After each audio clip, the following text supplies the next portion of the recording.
L'enseignement par le numérique est une priorité du ministère de l'Enseignement supérieur et de la Recherche scientifique, priorité également de l'État de Côte d'Ivoire et une priorité bien inscrite dans les différents plans nationaux de développement que nous avons connus, le PND 2012-2015, tout comme le PND 2016-2020, en ce sens qu'une provision budgétaire d'environ 56 milliards a été affectée pour développer l'enseignement numérique. Et pour matérialiser cela, l'université virtuelle met en œuvre ce projet important, ce projet porté par le ministère de l'Enseignement supérieur et de la Recherche scientifique. Diapositive. Pour cela, la mission de l'université virtuelle qui est de développer et de vulgariser l'enseignement à distance par le numérique, c'est un projet qui vise à développer un partenariat avec les autres établissements d'enseignement supérieur pour construire des offres de formation à distance. Il s'agit également de mettre en place des plateformes de ressources pédagogiques et des ressources documentaires comme la bibliothèque virtuelle de l'enseignement supérieur et de la recherche scientifique. Diapositive. Pour conduire à bien tout cela, une stratégie a été définie. Et cette stratégie comporte deux volets. Un volet qui vise à mettre en place au sein de l'université virtuelle un démonstrateur de formation ouverte à distance. Et un deuxième volet qui consiste à la transformation numérique des autres établissements dispensant les enseignements en présentiel. Pour ce qui est des autres universités, il s'agira effectivement de mettre en place des infrastructures comme celles que nous réceptionnons aujourd'hui, mais également de développer la formation des différents acteurs. Diapositive. En résumé, pour le démonstrateur qui est interne à l'Université virtuelle de Côte d'Ivoire, qui est entièrement financé sur le budget de l'État, il a été mis en place en 2016 une mention en complément des ordres de formation qui existaient, une mention en informatique et sciences du numérique dans le domaine des sciences et technologies.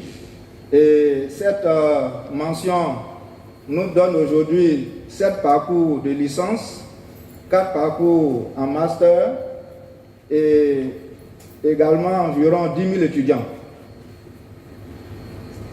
Ce démonstrateur repose sur des plateformes, comme je l'ai dit tout à l'heure, une plateforme de bibliothèque virtuelle de l'enseignement supérieur et de la recherche scientifique, accessible à tous les étudiants, à tous les enseignants, à tous les acteurs de l'enseignement supérieur et de la recherche scientifique, qui aujourd'hui rend disponible tout le fonds documentaire constitué par les thèses et les mémoires de toutes les universités. Également une plateforme de ressources pédagogiques, accessible également à tous les établissements qui le désirent. Un studio performant de production de ressources pédagogiques. Et tout cela montre qu'aujourd'hui, ce démonstrateur fonctionne bien, puisque la première promotion est sortie en novembre 2019 avec environ 800 étudiants. Et les études ont montré 4 mois après qu'on avait plus de 80% de taux d'insertion, puisque les métiers du numérique, nous formons au métier du numérique ou au moins des métiers à forte implication du numérique. Diapositive. Pour ce qui est de l'accompagnement des universités, comme je l'ai dit, il s'agit de mettre en place des infrastructures et de renforcer les capacités des enseignants-chercheurs ainsi que des ingénieurs pédagogues.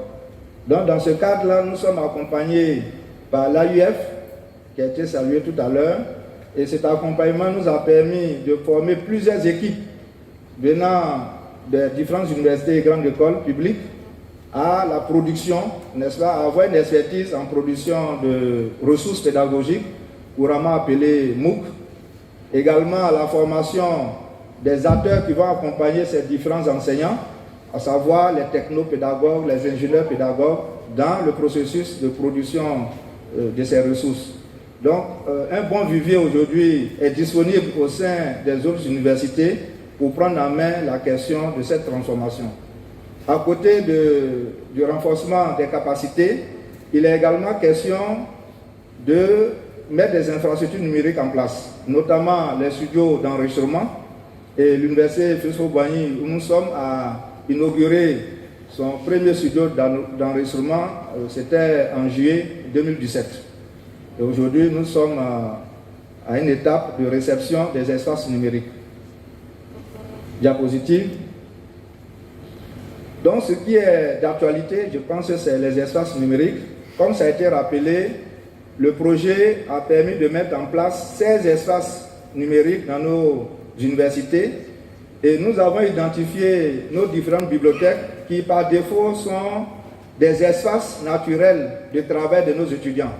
Donc, nous avons voulu que ce projet qui visait un peu l'accessibilité aux ressources numériques via Internet, que ce projet puisse aussi servir à renforcer, n'est-ce pas, les infrastructures au niveau de nos bibliothèques. C'est ainsi que nous avons choisi les différentes bibliothèques pour les transformer en espaces numériques.